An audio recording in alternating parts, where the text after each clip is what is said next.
come on, guys, that's so beautiful. Listen to the noise. Look.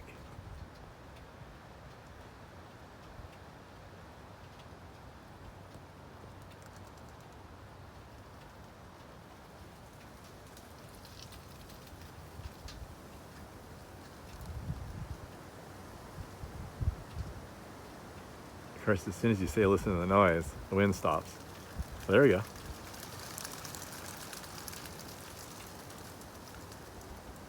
Oh, so cool. All right, so I'm out here doing the responsible neighborly thing and pulling the garbage cans in the very moment the garbage guy picked them up, you know? And thought, let's just like sit here and marvel at my wine palms.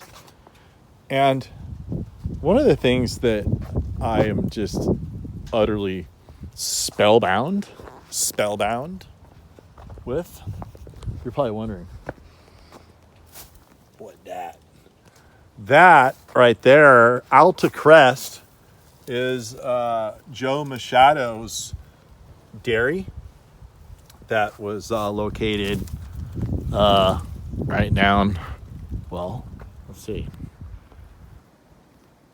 right down right down there, about a mile away. And that was my great grandpa. He stowed away in a cattle boat. Sounds like something I would do. He stowed away in a cattle boat in Portugal, and he rowed out to New York, and he got off the boat. He went right around Beach Island. Sounds like something I would do. Worked some odd jobs in New York. Then he got enough money to buy a motorcycle. Then he rode that motorcycle all the way across the country to California. Sounds like something I might do. I can see where it all comes from.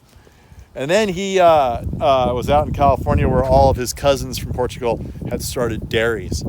Portuguese people are huge into cows, and so was he.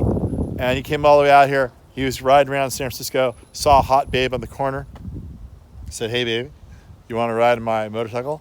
In Portuguese, because he couldn't speak English. He never really learned to speak English well. And she obliged, and she was from Switzerland. And that was probably like 1908 or 9 or something. But anyway, then he rode out to Lafayette. They got married, rode out to Lafayette, and they started this beautiful dairy down below, built an 800 square foot beautiful brand new farmhouse. Yeah, I know, only 800 feet. 800 square feet. And then maybe doing something I might do if modern birth control hadn't gotten in the way. He had 8 children in that house, and every child was born in that house, including my grandma. And anyway, so we live right above the farm now. The property doesn't touch, but almost. And so it's all houses now. And they used to deliver milk to everybody in Lafayette, Orinda, even Oakland Hills, and Walnut Creek, Moraga. So anyway, I put up a plaque here to commemorate my great-grandpa and his exploits and his exceptional child creation abilities. And that's what Alta Crest is. So there's more about that. There's altacrestfruitcompany.com. That's actually a real company my kids sell fruit from. And we even make t-shirts and stuff. So let me know if you want one. But back to the story at hand, and that is the wine palm here. What I'm astounded about here in this situation is how I've never trimmed this tree. Look, I've never, ever trimmed this tree. There's the very youngest fronds, right?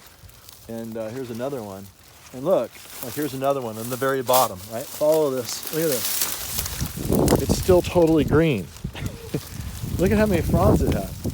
This frond's been here for probably 10 years, 12 years. I planted this as a 5-gallon plant. I don't even know how many years ago. Probably about 18 years ago. Now it has about 3 foot of trunk, and it probably stands about 13, 14 feet tall. And guess how many times I've watered it? Maybe when I first planted it. When it was younger, it got a little bit of water. Guess how much water it gets now? 0. This tree hasn't gotten water in years, and we're into this unbelievably gnarly drought right now. We've gotten hardly any rainfall in the last 2 years. And yet it continues to thrive, as does its cohort across the way there, about the same size. But I wanted to make this video to show you that you can have lush, beautiful paradise with very little water. And this is a great example. This tree is native to Chile, and Chile has basically the same type of topography and climate and soil type that we have here, just in the southern hemisphere. And if you Google Saving Juby, kind of like Saving Private Ryan, you can watch a huge documentary that I did. There's part 1 and part 2. The computers weren't strong enough to digest that long of a highly edited movie. But that was the video I used to get my HGTV show going. I self-shot it, and it shows us moving a huge palm to my nursery, which is still there. But anyway, Chilean wine palm, guys, is probably the best palm to use in Northern California, period. If you want something incredibly beautiful, no thorns, very tropical looking, something that's going to be regal and tall someday. Takes a long time, so just to be patient. Makes an edible fruit, which is a delicacy in Chile. Coquito nuts that taste just like coconuts. They look just like coconuts, little miniatures. It's going to sound good with the wind, and it's not going to use any water at all, people. It has the fattest trunk of any palm in the world, and the reason it's so fat is so it can store all of its water during the dry season, so it can tap off of that. In the wet season, it stores all that water, puts it in there. The wind. It's gonna cackle now. Look.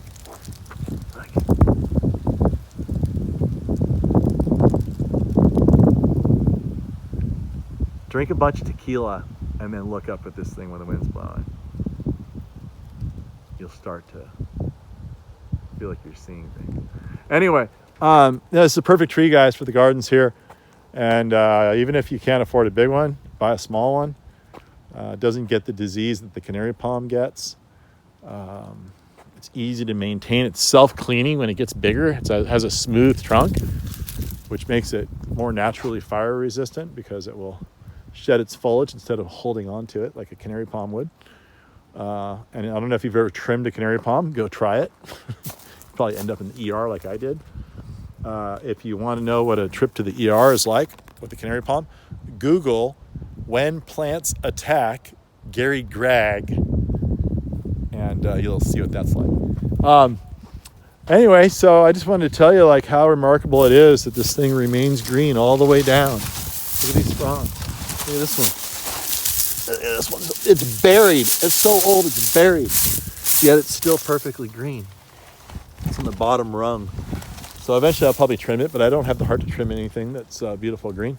But there you go. That's what my entry looks like.